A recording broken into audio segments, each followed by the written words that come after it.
Ready when you are, Mayor McClure. Okay. I'll open this work session of the Seward City Council. This is Monday, February 10th, and it's 6 p.m. and we have a work session in order to have a presentation about the potential fire station that's being proposed. And I'm going to turn it over to administration to give us some direction on what's happening. Okay. Good evening, council members. We're excited to bring back to you tonight the 15% design and concept for the Seward Fire Station. Last year we went through a feasibility study to just kind of find out what our community needs, not just for now, but really we're looking at what our community is going to need in like 50 years, because that's about how long these things last. And so we want to make sure we're actually like building for the future here and the future population, and making sure that we can serve the community the best we can in that way. And so tonight we have a couple familiar faces up here. We have Taryn Olsen-Yell from R&M, which she's been here a number of times. We have Andy Weiss from KPB Architects, and they'll be kind of walking us through where we're at this point in time in the design. So, hand it off to you guys. Clinton, do you have anything else you want to say? No, I just thank you for allowing us to get this project at least started. It's a big project. It's going to take some state and federal lobbying to get some money. We'll go into that a little bit later, but this is at least gets us something on paper that next time I have a senator call my office, I can say, yes, I am actually ready. We do want your money. So thank you very much again for getting this feasibility study done and the 50% design and engineering done. This is a huge step. A lot of thought went into it. A lot of thoughts on safety. I kind of thought I knew a lot about the safety standards until we started designing a fire station and realized how much I didn't know on that. And I know they're going to repeat a lot of what I've been saying, but this facility, like you said, it's a 50, 60-year-old building, because that's what we're in now, building 63. And it's really focused our efforts on training. Not only does that improve our firefighters and EMTs, right, but it also keeps and improves our ISO rating. So there's a lot of aspects into this building that were designed specifically to address our lack for ISO, for their insurance ratings. It's also was really centered around the recruitment and retention of volunteers, trying to get more volunteers, recruit them in, have them a place that they can come out and hang out. Right now there's really no space for more than 2 people to come and hang out. So we want to make it a place where 10 volunteers can come and watch the game, or just have a good time and want to be there at the station. So I'll turn it over to the professionals. Great. Thanks, everyone. Good to see you all again. Taryn Olsen-Yell, project manager for this. I am a planner and public involvement coordinator, first and foremost, at R&M Consultants. And yeah, just to echo the thanks for allowing us to continue to move this project forward. Last time I was here speaking to you all was, I believe, in October of 23, when we had just finished the needs assessment and site selection study, where we concluded that this location was going to be the most appropriate to pursue for a new fire station. And excited to bring you updates on the locational aspect of that, but we'll talk about it when we review the site selection study. It's been a really great iterative process working with Chief Price and the staff and also the building department, and I think that's, to echo and continue on what Chief Price said, like, we want it to be a functional space, not just for right now, but for the future. And what we found in that needs assessment was that you're doing an incredible job with the very limited space that you have, but it is so undersized to meet current requirements, first and foremost, and then also for those facilities, training facilities, spaces that functionally we want to have. So first and foremost, we're working on the needs to have section and then the wants. And current standards for fire code have already said that the existing fire station is 1/4 of the size that it should be. And the space difference between our current needs and what we're planning for that 50-year horizon is only about 2,000 square feet. So when we're talking about planning for a building for the future, we are also talking about right sizing for right now.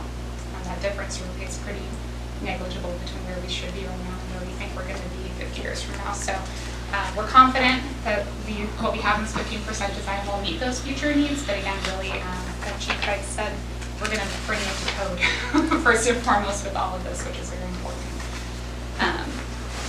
This building is really unique, and we're excited as part of the project team to be able to work on something like this, because we're not serving just the fire department, but it's also going to continue to house building services.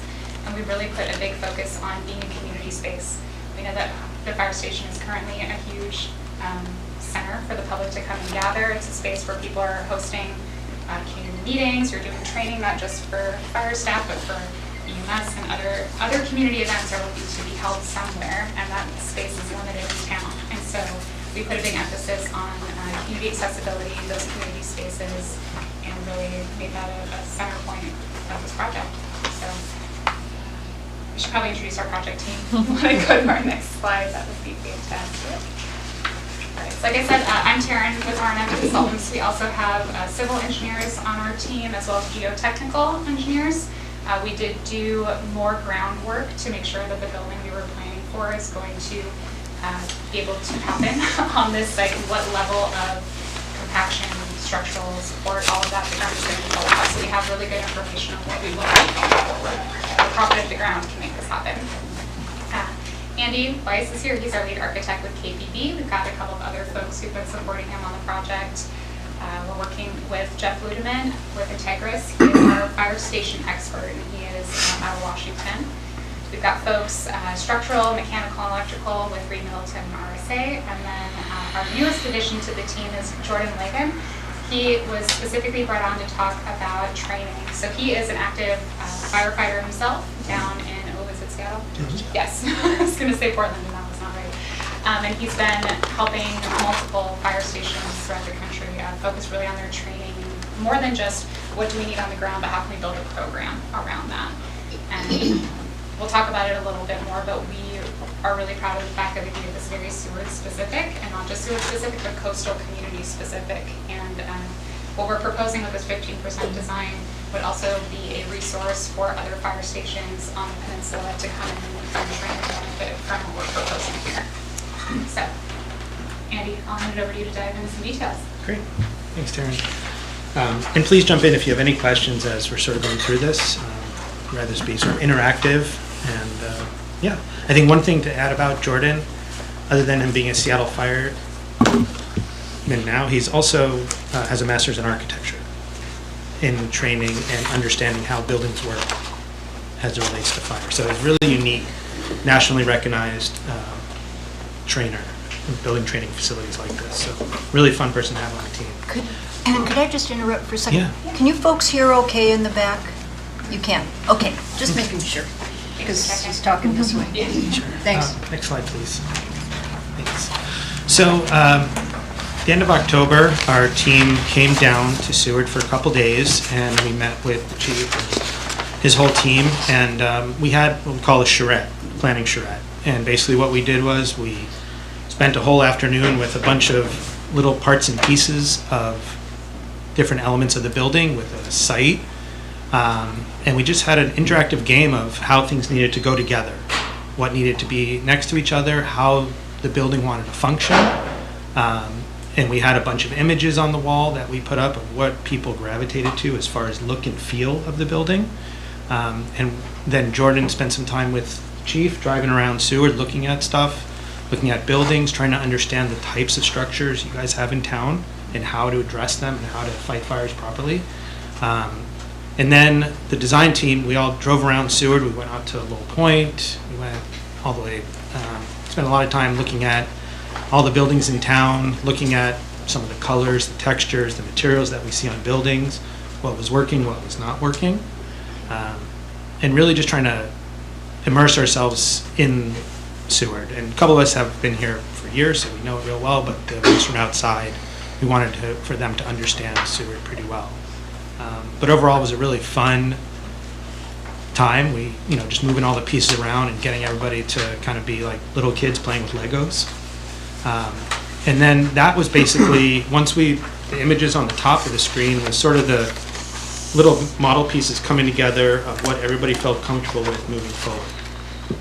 So then, where that goes is we take that information plus sort of we'll call it like an Excel program, and we start to develop the actual floor plan. The other piece on the top are just some words that sort of popped up during that charrette that we used as we were designing the building, as far as the layout of the building, the look and feel of the building, and how we really wanted to understand how the building functioned. Next slide, please.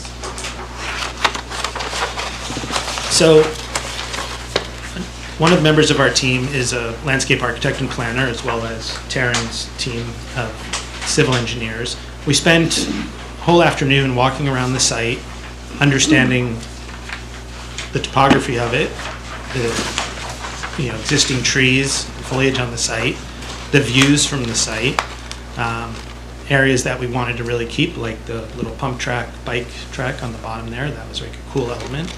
But really wanted to look at the site and how we could put a building on this site, and especially a building that really wanted to be the first sort of anchor that you see driving into Seward. It's a really important part of welcoming people to Seward. So how do we locate a building, and what does it do to the community, and what is the first thing you see when you drive in? So that was a big part that we wanted to keep in the back of our minds as we started laying out this site. The red lines on the drawing indicate the turning movements of the large apparatus, and we wanted to make sure we can both come in and out on Hemlock, as well as in and out on the highway, without having just a giant driveway onto the highway.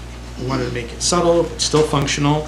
I don't know if you want to add anything about DOT. Oh, sure. Yeah. We did have a meeting with DOT because obviously, as you all are probably familiar, there is no driveway access onto the site right now from the Seward Highway, no direct access, and sometimes that can be a difficult thing to get from DOT and access on the highway.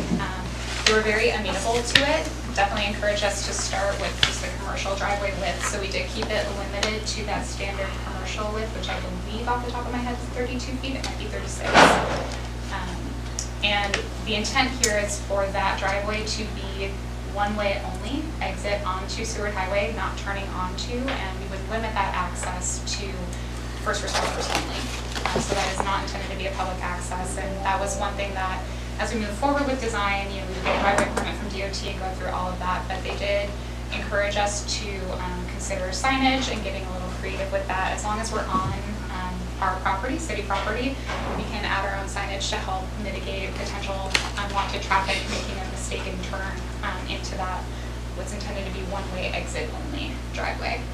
But yeah, they were very open to it. And, glad we talked to them now. They were also happy to see us early in the process. So we'll continue to do that if and when this project moves forward as well. And then another piece to add is the orange is the visitor vehicle movement. And so we wanted to have that come in and out off of Hemlock, but have it be really easy rotation of public parking, people visiting either the building department or the museum, which we'll touch on in a minute. The other piece of this, which we'll talk later on, is the training pieces of the project, which are kind of off to the left of the building on your screen. Those are those white rectangular boxes, and we'll talk about that a little more later.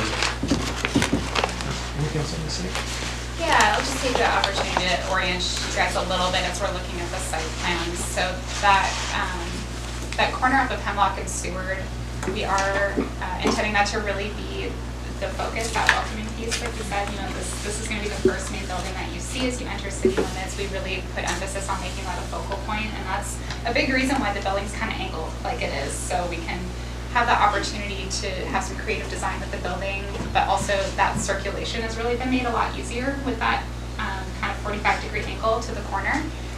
And all of the public facing, or what we're going to call the public facing spaces, Andy's going to talk more about it, but that U shape where we're intending the visitor vehicle to come in and out of, all of that community space is really that first big box that you're seeing in that northeast corner. And then as we move forward, we're kind of going to make that migration from public space to more private, specifically for firefighters and trainers. We are showing quite a bit of parking that you'll see on the left side, that kind of additional rectangle adjacent to Hemlock. We have already kind of preliminarily talked about paving versus not paving. That could be gravel, not striped, kind of just overflow for if and when we need it. Again, really planning for those larger community events that we could facilitate in those bigger fundraisers. But what we're really happy about with this site too is that we can fit all the specialty training equipment that we're going to talk about on site, and the firefighters can finally like keep all their hoses on site. We're able to actually, maintain the equipment that they need to on site. They're not running across to SMIC in order to test hoses and do all those things, which is, a really big time commitment for staff and limits their ability to respond. So being able to do everything here on site and have the ability to move vehicles around, keep visitor and responder traffic separated, it's just all really huge benefits to this space. Thanks. Yeah. Anybody have any questions so far on the site plan? We can go ahead. Okay, thanks. Sure. Good. I'm sorry, maybe I'm just jumping into this late, but is this number 4 entrance, is that the existing entrance to the campground at this point? I'm just trying to get oriented. I think we may have shifted it. Yeah, I think we did Shifted it Yeah. to the west. or further.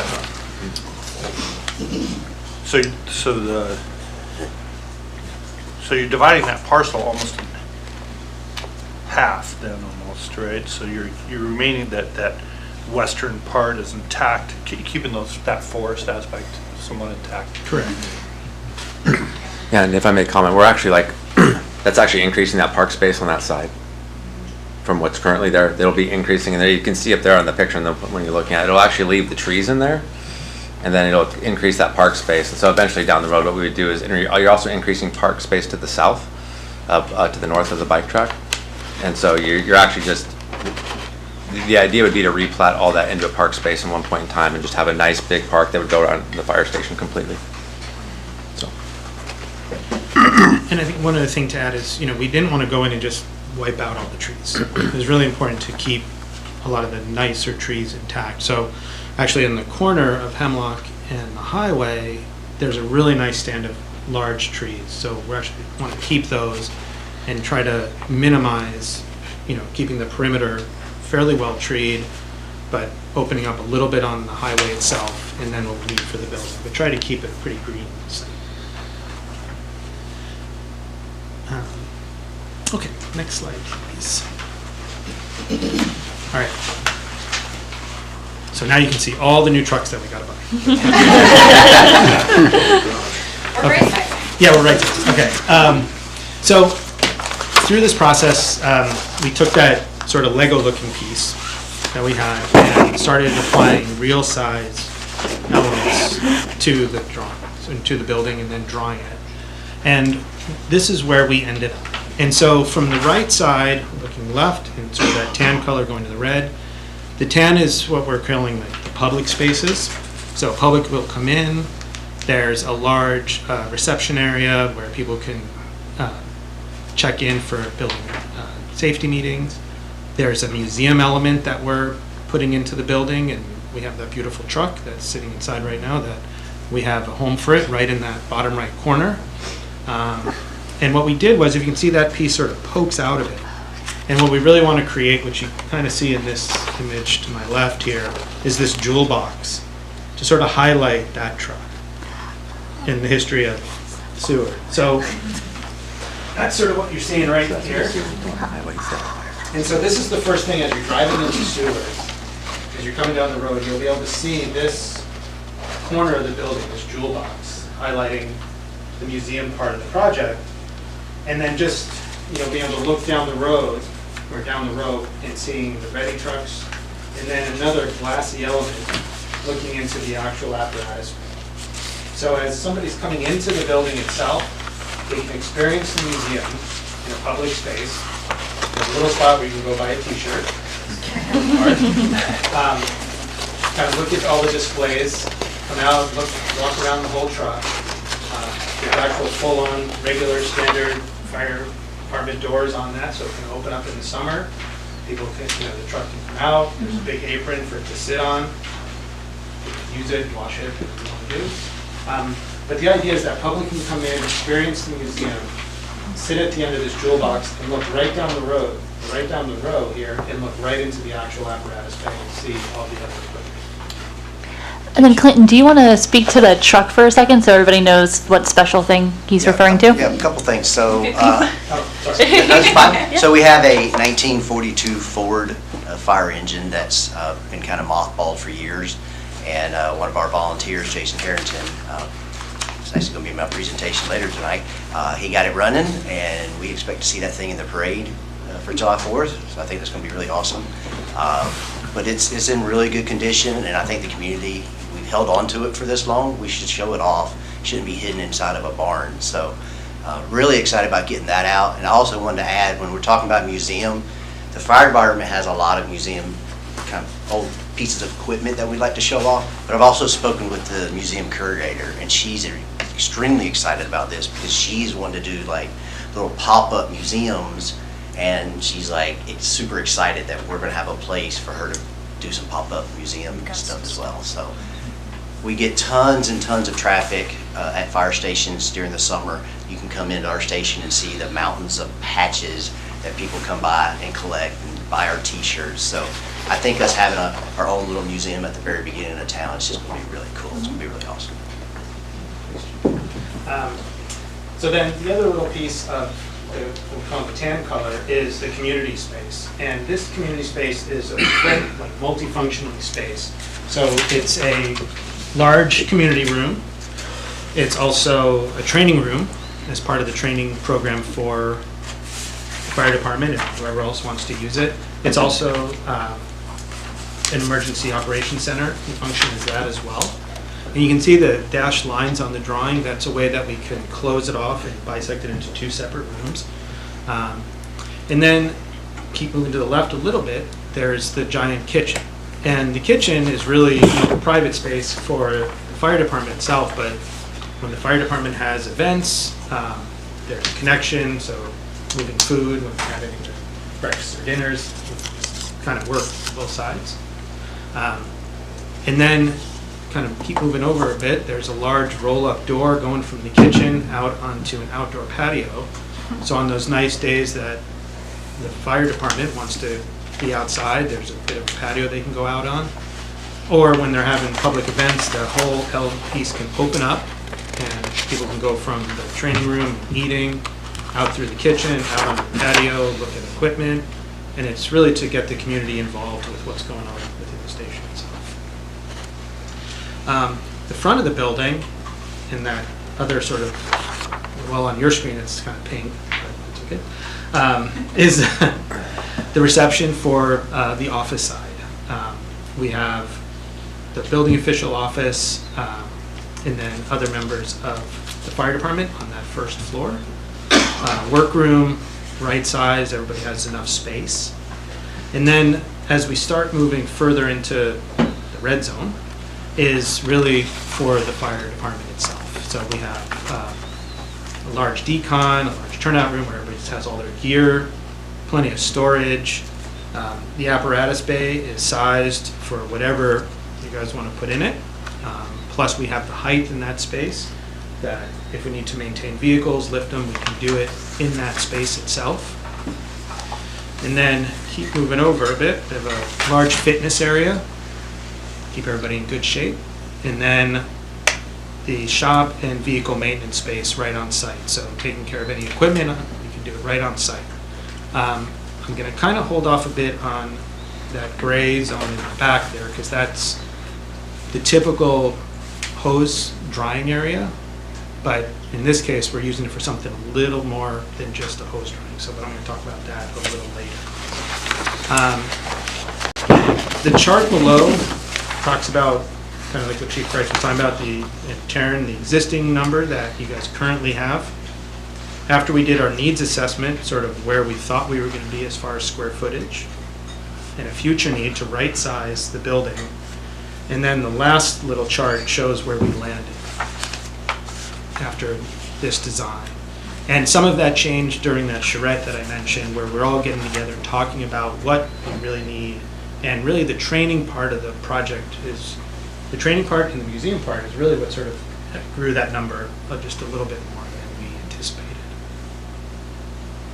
I do just want to add, I'm really excited as a planner and community planner who goes in to see building officials a decent amount. we're planning a conference room, a small conference room that's about office size for the building officials, so they finally have, you guys have your own place to actually meet with people instead of at your desk with nowhere to put plans down. So we're excited about that. There's a couple different more flexible spaces, but storage was also a really big thing. If any of you have been into the fire station lately, storage is a really big need, and so that's something that has really been thought of and planned for really intentionally in this space. And as Andy said, this can function as an EOC for now.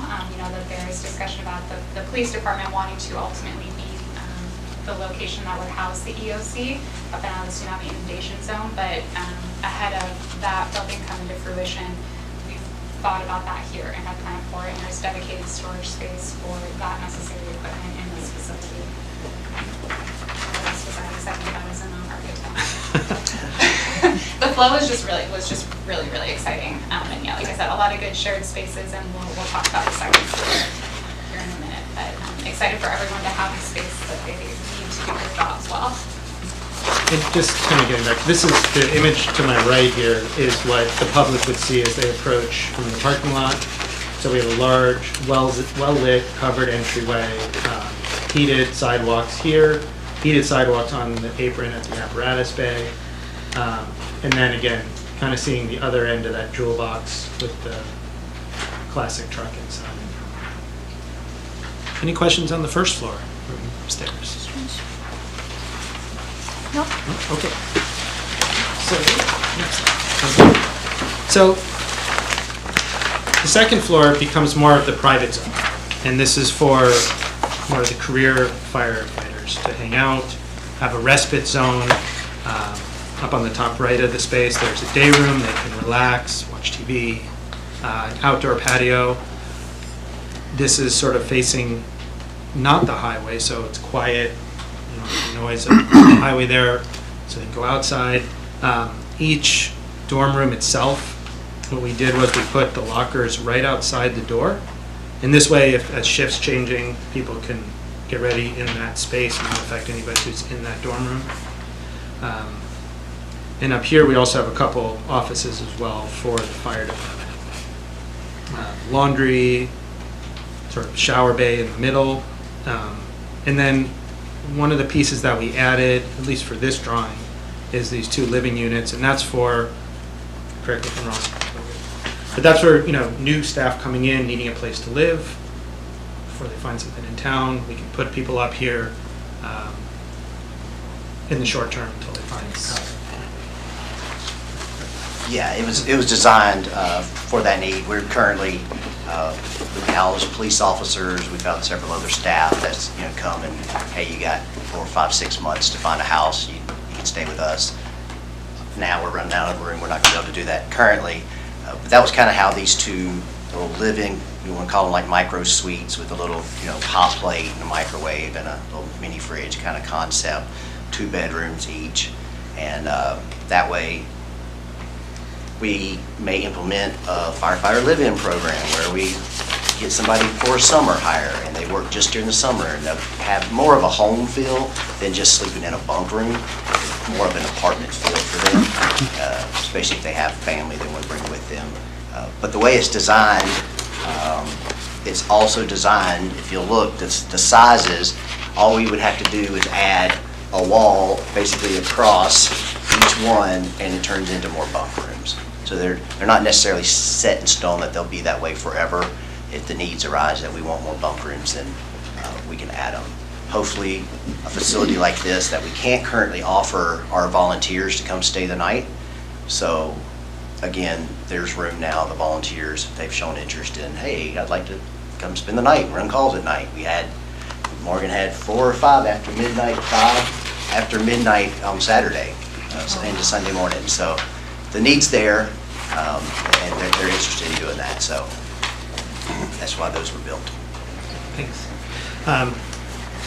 The circulation's really clean, you know, as far as movement around both sides. There's, you know, the fire poles at the end of each corridor that drop right down into the apparatus bay. And then sort of a workroom for staff that with the windows looking down onto the apparatus bay. So everybody has really good visual connection at the end of each corridor. down to the apparatus bay and see what's going on. The apparatus bay, as you can see here, is a tall space. You can see in this image on my left. And then what kind of worked out really well, and we'll get into more when we talk about the training, is that we were able to develop this mezzanine, which functions as a training mezzanine. And a couple slides later, we'll really dive into what that training area looks like. So, any questions on the dorm floor? Yeah. The living Yeah. area there for new hires, would that be free or would they have to pay a little bit while they're there? I mean, I or- think that's an agreement we have to decide, you know, when that happens, if there would be a rent or if there would be you have a 60-day window or, I don't know. Yeah, it would definitely be something we have to work out when the opportunity arises. Currently, we help facilitate rentals in the community that are available, and the employee pays for that through agreements with the city. So it's definitely something we would work out as the time comes.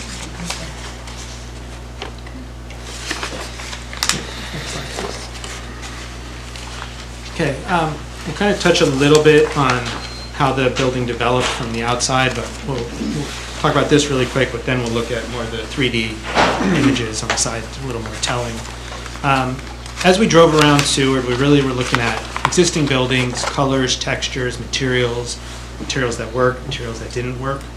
And what we really wanted to focus on is, okay, what if we're selecting materials today for this project, for the exterior of the building, what is going to be the best? And, you know, our experience working in kind of maritime environments, we wanted to really look at materials that are going to hold up really well in the weather that you guys have here, be long-lasting, low maintenance, but still feel nice on the building and give a warm finish to it. So the way the building is set up, the gray zones are, we were really looking at sort of the shale that you see on the river as you drive into town here, or like out on South Beach, sort of the dark gray, looking at that for inspiration as we were looking. So that's sort of an aluminum panel. So aluminum does great in maritime environments, long lasting, the finishes do great, easy to maintain. So that's what we chose for that. And then we wanted to do something a little different in the private zones, so we went with sort of a wood look aluminum panel. So to the eye, it'll look like wood, but it's actually an aluminum panel. Again, long lasting, very durable, very low maintenance, but still have that warmth and color and texture of wood. And so we really wanted to kind of separate the public zones being one a little more kind of utilitarian, but you know, a little more commercial, and then the private zone, the upstairs, a little more warmth and a little more private, comfortable feel. In the north image on the bottom right, where you can kind of see the wood sort of wraps down a bit next to the apparatus bay, that's because that's the entry that the staff would come in. So we wanted to have that be a little more welcoming as the staff, the volunteers, or the other firefighters can come in through that door. Let's go to the next slide. So again, these are the images that we have on the side here. Again, looking at the wood-like material on the top and just the sort of dark slate gray aluminum panels on the bottom section. Looking at, of course, you know, the red bifold rear doors. That's sort of a cool factor. Everybody, as we were, yeah, see, you know what I'm talking about. And you know, a lot of this sort of goes back to when we had all the images on the board during our charrette. And these were a couple of things that everybody really gravitated to, that kind of got everybody excited. And then, you know, the volumes of the building, we didn't want it to be very large and imposing, but wanted it to kind of sit low on the site. But, you know, have this sort of what we call the jewel box as you approach it on the right side of the image here. Whenever we look at projects in Alaska, you know, because of our time and our life during sometimes it's really dark for a long time, light really long time, it's really important that the building functions and looks as good by day as it does by night. Right, so lighting is a really important piece of the puzzle here. And so, you know, lighting that under that canopy where all the ready trucks are is a big deal. Almost overlighting the apparatus bay so it glows at night is something important. You know, that's a really big piece of it. And then as we get into the training part, it's got to be well lit inside. And again, having the museum piece well lit, so you know, all seasons, as people are coming into Seward, they're seeing this new exciting piece. And it's a welcoming piece where everybody can come in and see what's going on. Next slide, please. On the back, well, we're not really calling this back. This is the actual side that the public enter. You know, this very nice, bright entry point, large signage area. This we're actually thinking for a concrete wall, so it's durable, it's strong. And then in the back, I'm not sure if you can see it in your drawings, but we have what we call the hose tower. And the hose tower, typically in the fire department, is really just for drying hoses. It's tall, you hang them up, drain out the bottom. In our case, we're using that element for, I don't know, probably 10 different things. At least, as part of the training elements of the project. And I'm not sure if you can see it in your prints, but on that tower itself, you see all these little rectangles and squares that are embossed into the concrete. And basically, those are training targets.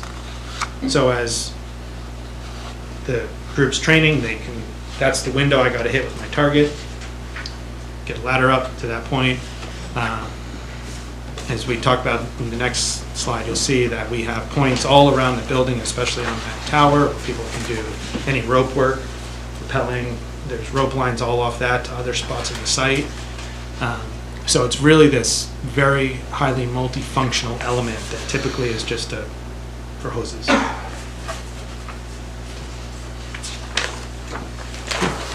Next slide, please.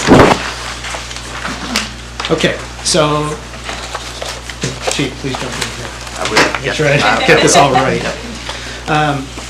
So again, we had Jordan on our team, who's the active Seattle Fire, and it was super cool because we'd be in the middle of a meeting and he'd be like, "Oh, I got a call," and then he'd be on a Zoom meeting and he's in the truck going to a call, that was kind of cool. We're like, "Jordan, I think you got other things to do. Don't worry about the meeting. We'll fill you in later." But it was cool that he wanted to do it.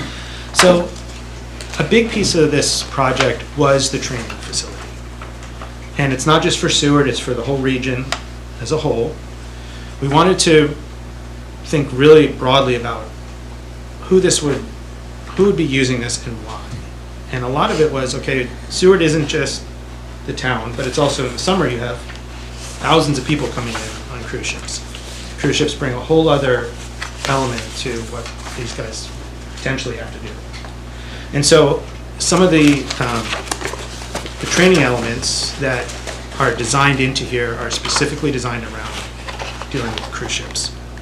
So for example, we have tight spaces that people might have to get into and have to navigate through. We have large elevator shafts where people can set up rope lines. You don't really have a lot of tall buildings in Seward, but on the boats you do. So there's a lot of different elements that have to deal specifically with the boats. A couple other elements that training mezzanine can function as, we can set up rope lines, how to belay somebody off. We have climbing wall for climbing elements. We have, what else? We have a big beam that we can set up to teach people how to set up the ropes. And then everywhere around that tower on the site, we have anchor points so they can set up long lines to bring people down. We have hydrants set up. What else do we have here? We have stairs. We can basically build with found objects. We can build almost like an apartment building in that training mezzanine. And the way we've set up the stairs on either end works like a multi-tenant building. So we can set up like a corridor if needed. We can set up an apartment. We can set up a balcony. So we're trying to think of everything that we saw in town and how we can set it up in this space that can be used as a four-season training area. So we're not, if it's cold outside, bad weather, there's still a warm spot that people can train in, right? And then in the summer, of course, you do whatever you want.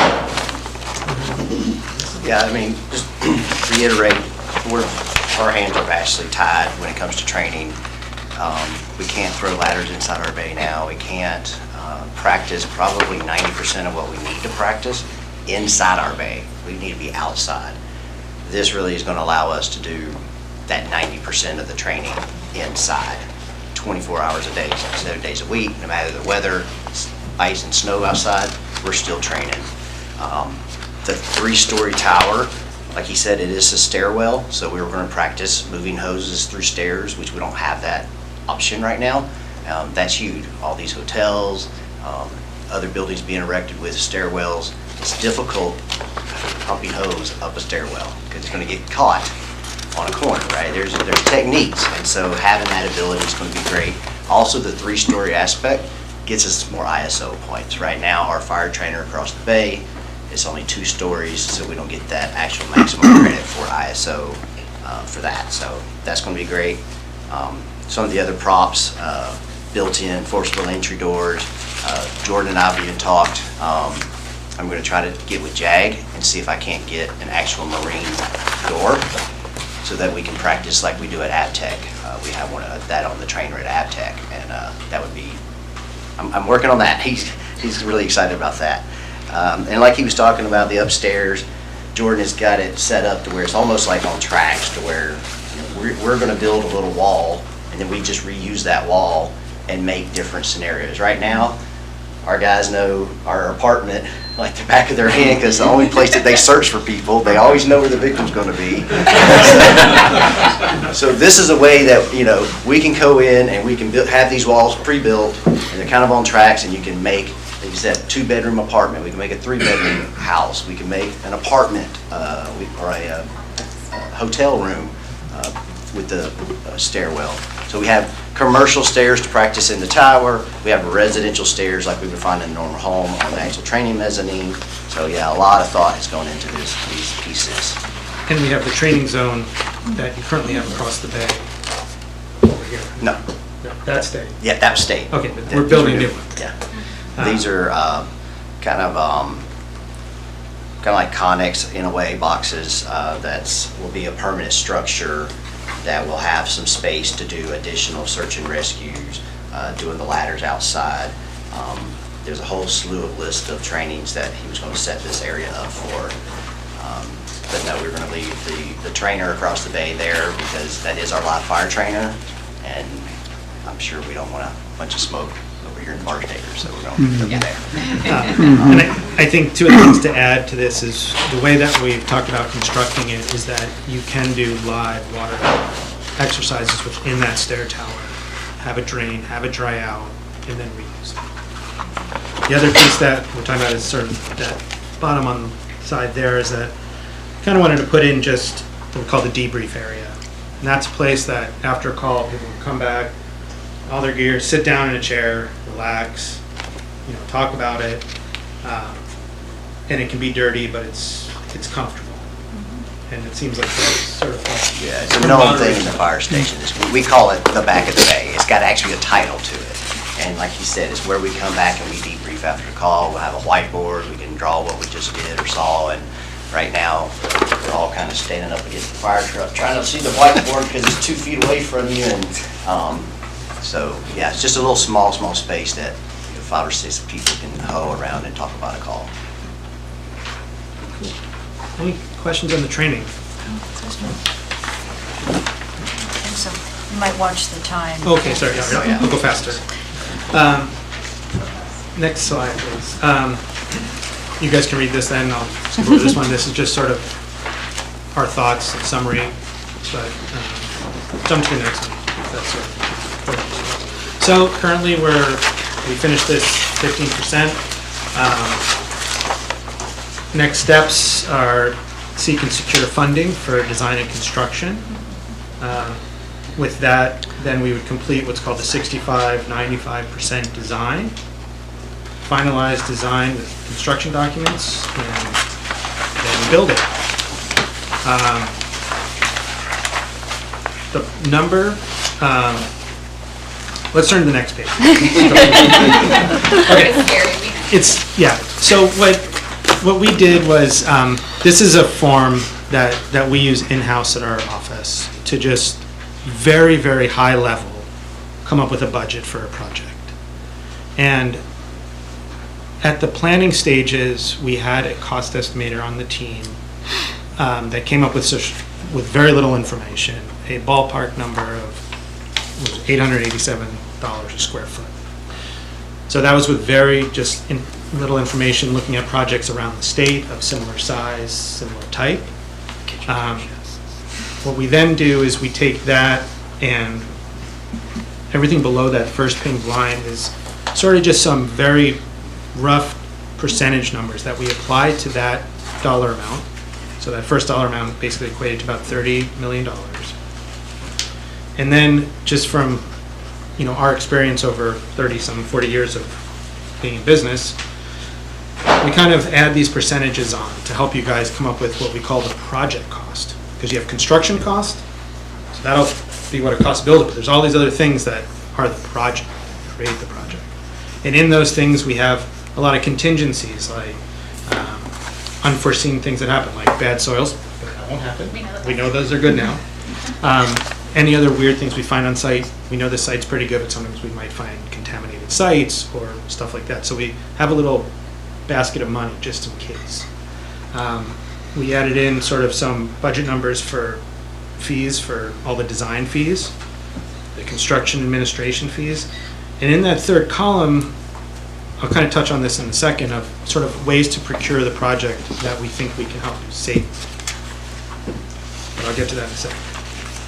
We left in some numbers for commissioning, so once it's done, to make sure everything works. Sometimes some clients have a commissioning agent that they bring on board, test everything out. Special inspections, this is a steel building. You always have to have special inspections. Okay. So there's just some numbers for that. And this is a new building, so it's going to have new furniture, new equipment, new gym equipment, new training equipment. So we left in just a percentage number for furniture and other equipment. We have a large multifunctioning community room, which will have AV equipment in there, so we put in a small budget for that. Some clients like to have a project manager that they hire separately to help move the project along, if they don't have people on staff that can manage the project for them. And then the last one is sort of a contingency for anything else. Oh, we need 3 new trucks, or we need something else, So these numbers are very, very high level, ROM numbers, but what we wanted to make sure is get you guys to a point where we felt comfortable that this would be the project cost in a very conservative way.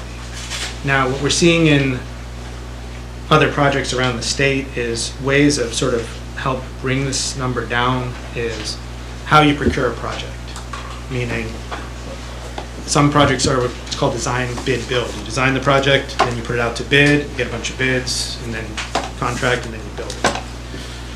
There's a lot of uncertainty in that. So what we're seeing now is a lot of projects are doing what's called design build or design assist, meaning that you bring a contractor on during the design phase of the project. And the contractor works with the design team to help keep that number nice and straight. Come up with a budget, and we try to stick with it all the way through, so there's no surprises at bid day. And what that does is that at the end of that process, sometimes they'll do what's called a guaranteed maximum price. Everybody agrees to the number, signs it, and then it's on the contractor and the design team to stick to that number. And if we have to make some other changes during the way, that's on us to try to make sure that works. And what we're finding is that because there's so much uncertainty right now in the market with everything, we're finding that most clients a lot of clients are going this route because they have more, they feel better about it. They feel like they have a little more control over it because it's all typically open book. You get a contractor that wants to play nice, which is, we help recommend some. It's open book, and you're seeing real time what the prices are. And we're all working together, nice in the sandbox together, playing nicely, getting your project completed. It's not an adversarial role of architect, contractor, client. It's everybody one group. So we can talk more about that later. Yeah, any questions? Councilman? And one for the fire chief, maybe you can answer. with wanting to move the fire department down to lower lands, so it's got a history of flooding in that area and tsunami, what's the fire department's contingency plan for flooding and tsunamis there? Well, the site will definitely be raised up significantly, so we should not have as much flooding there with the drainage system that would be put in. But I mean the area around it, like the highway, and if I remember in the 90s, it would 3 feet across the highway. If it's known that we're going to have issues, then we would relocate our apparatus temporarily. We have them staged at another location that we know would be higher.